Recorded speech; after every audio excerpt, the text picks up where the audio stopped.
La sauce, c'est vraiment la sauce. Waouh, c'est la sauce. Waouh, ça c'est la sauce. Quand les gourous de la communication communiquent sur leur propre communication, c'est toujours... La sauce gombo. En octobre 2024 a été lancée la plateforme La Sauce 237 avec un événement. Je vous souhaite la bienvenue à la Sauce Creative Stories. C'est vraiment pour stimuler davantage ces génies qui travaillent dans l'industrie créative au Cameroun, ceux qui sont dans les agences, ceux qui sont communicants, ceux qui sont réalisateurs, photographes. Une plateforme où on partage nos skills, nos idées, nos projets. On est là également pour tirer la jeune génération, pour leur apprendre, pour leur montrer le chemin. On accueille un tel événement parce que je suis un fils de la pub, des forêts, d'un espace qui donne la liberté à la parole, qui donne la place à la réflexion. Et il est pour nous important de réfléchir sur tous les sujets. Et on dirait que le directeur artistique Serge Eyébé a choisi les couleurs dimanche soir au retour du dimanche tarot de Mayol Francine ou de Moustique le charismatique. Waouh, ça c'est la sauce. Mais je crois beaucoup plus que le jeûne c'était pour rendre bien jaloux tous ceux qui ont loupé la première session de cette plateforme qui vise à réunir les pros de la com, du marketing et de la publicité pour discuter des enjeux de leur secteur. Et pour le premier rendez-vous de la sauce, le micro a été confié à Mike Epaka, un vrai influenceur du domaine, pour amener des fils de pub et des filles de pub à la réflexion autour d'une question. Pourquoi la pub ne nous fait plus bander? Oh là là là là là là, attends 2 secondes, ça veut dire quoi déjà faire bander? Waouh, attends, tu me prends de cours là. Non, attends. On a approché tous les participants pour savoir la signification et ça n'a pas été facile. Ni elle, ni lui, ni elle, et lui non plus.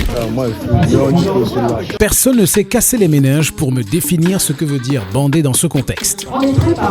Et à défaut d'un brief clair, j'ai fait comme tout le monde, je suis allé demander à une intelligence artificielle, mais finalement j'ai préféré le bon vieux Google Search. Entouré d'une bande que l'on serre, comme les momies, non, c'est pas vraiment ça. Couvrir les yeux d'un bandeau, non, ce n'est pas ça parce que les publicitaires, ils n'aiment pas du tout être dans le noir. Être en érection, ah, voilà le mot. En gros, il faut comprendre que la publicité est le seul milieu professionnel où on bande à tout va, qu'on soit un homme ou une femme. C'est bizarre. Et il paraît donc que la pub ne fait plus bander au Cameroun. Certains annonceurs présents n'étaient pas d'accord, défendant des campagnes bandantes de leur marque, reprochant aux agences créatives de manquer d'audace. Dès que le client a challengé une idée, un axe, tout de suite, la proposition est abandonnée. Parfois, on se demande à la fin pourquoi on paye les agences. Et bien sûr, les créatifs ont reproché aux annonceurs de trop attacher la corde sur les budgets et sur la liberté créative des agences. La sauce 237 est une initiative géniale parce que moi je suis toujours partant pour tout ce qui crée le débat. Tous ces gens-là étaient quand même unis par l'intérêt et la passion de faire quelque chose qui ait du sens et qui ait un impact vers les populations. Bien qu'ils soient dans un domaine publicitaire qui est quand même un domaine commercial avant tout, qu'ils avaient à cœur tous de dire on doit réellement réussir à toucher les gens. Après le débat il était plus sur comment est-ce qu'on fait, de quelle manière, qui sont les gens qu'on doit toucher.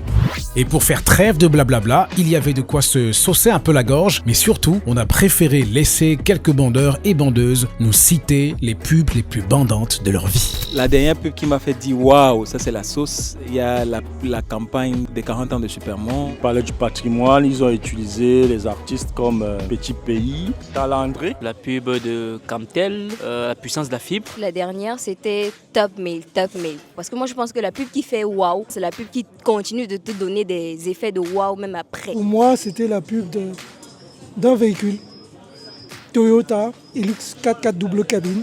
Bien sûr, la campagne imbattable de MTN, une expression de l'extériorisation de la force qui est en moi. J'ai senti un appel. Francis Ngannou, c'est tout d'où il est venu.